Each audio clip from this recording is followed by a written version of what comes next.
friends, we are back for the next session of Fantastic Mr. Fox. If you are back, I am so happy to have you here with us as we continue reading about the sly and tricky and very, very smart Mr. Fox and his family.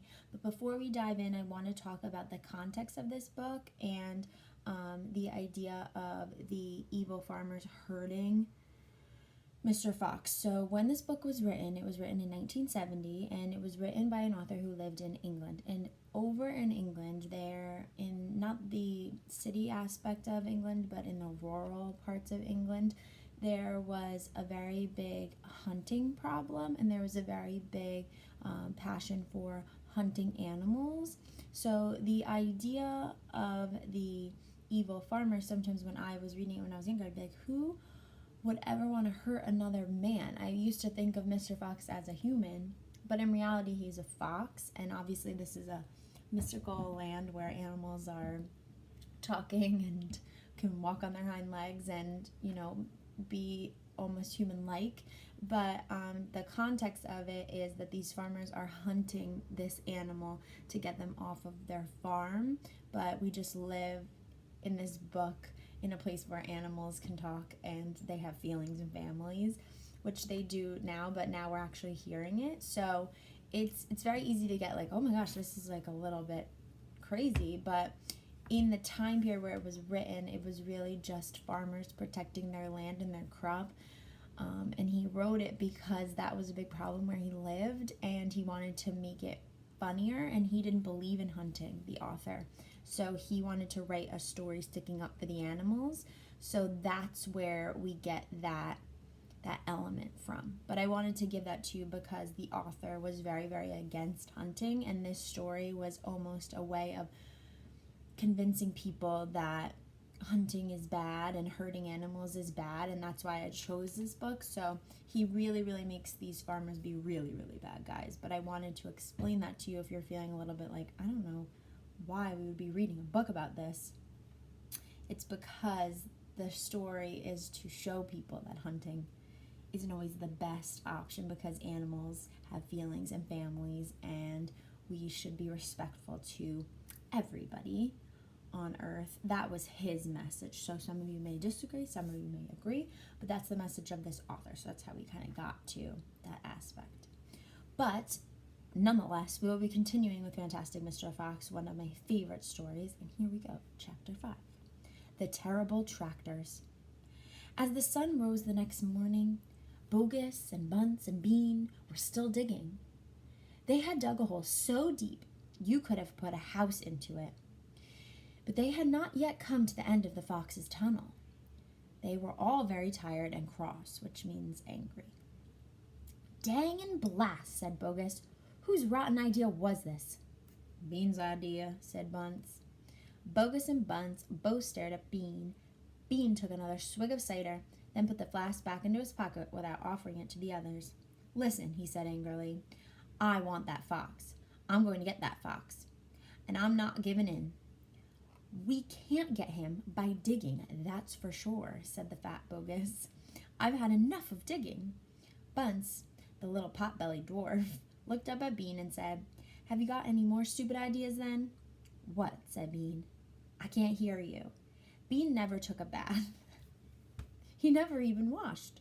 As a result, his ear holes were clogged with all kinds of muck and wax and bits of chewing gum and dead flies and stuff like that. Oh, this made him deaf. Speak louder, he said to Bunce, and Bunce shouted back, You got any more stupid ideas? Bean rubbed the back of his neck with a dirty finger. He had a boil coming there, and it itched. What we need on this job, he said, is machines. Mechanical shovels. We'll have him out in 5 minutes with mechanical shovels.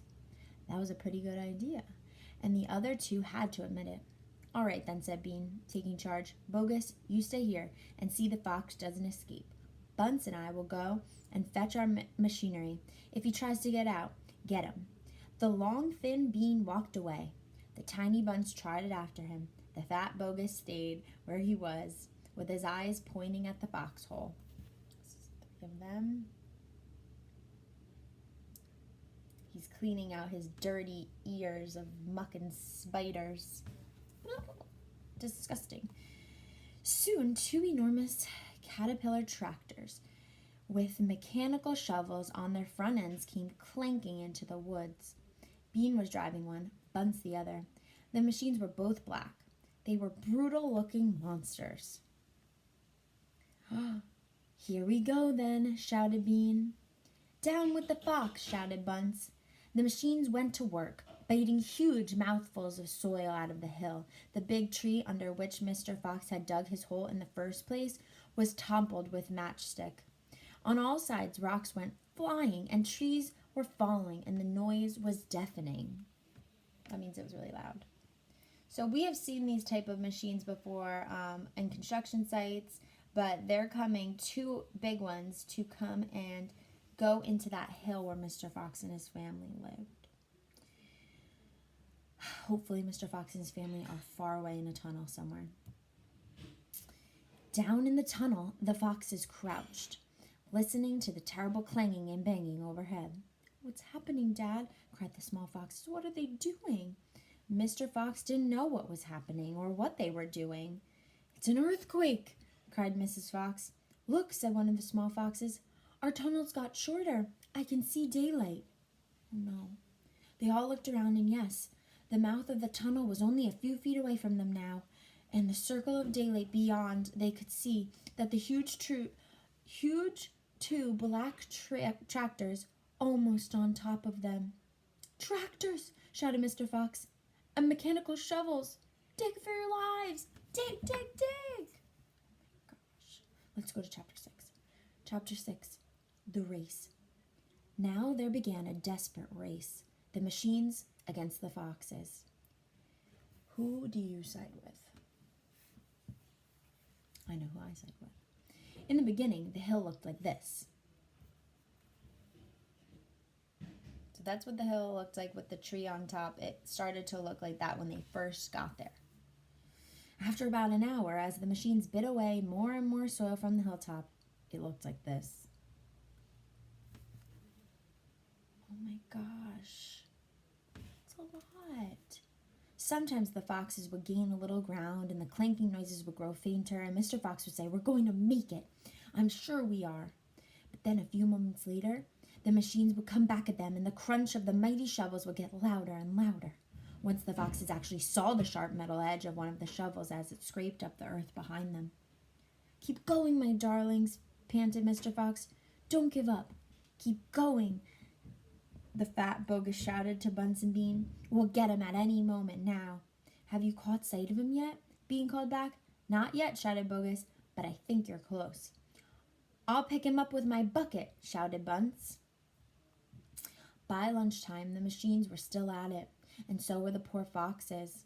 The hill now looked like this. Oh my goodness. They really ate up that hill. The farmers didn't stop for lunch. They were too keen to finish the job. "Hey there, Mr. Fox," yelled Bunce, leaning out of his tractor. "We're coming to get you now." "You've had your last chicken," yelled Bogus. "You'll never come prowling around my farm again."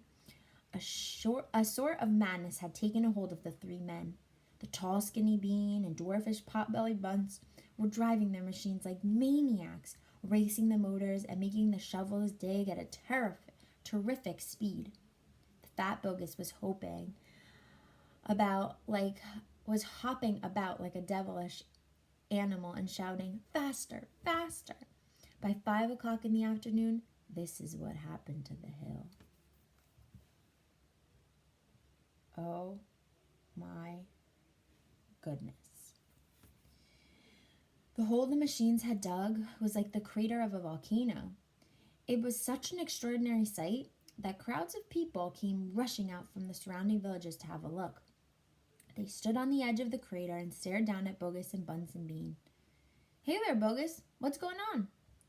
"We're after a fox." "You must be mad," they joked. The people jeered and laughed. But this only made the three farmers more furious and more determined than ever not to give up until they had caught the fox. So these are the people watching them dig, And they're almost laughing a little bit at the three men. That's where we're going to end today on chapter 7. They're almost laughing at the three men because it's just so silly. It's so silly that they're so angry about these foxes, that they're going through all of this trouble just to catch them. And it makes you think, where are the foxes even going? What are they building down there? What do these tunnels look like? And it's reassuring to know that the people in the town are almost on the fox's side and almost laughing at these evil farmers, saying, you guys are crazy, because that's what I feel. I would never go through this much trouble. I have a garden outside, and the squirrels eat my food and the plants I plant all the time. And I would never hurt a squirrel because of it. What do you think? How would you feel if you were the farmers? How would you feel if you were Mr. Fox? Head to our Flipgrid and answer some of the questions that we have there, and I hope that I'll see you tomorrow when the plot thickens.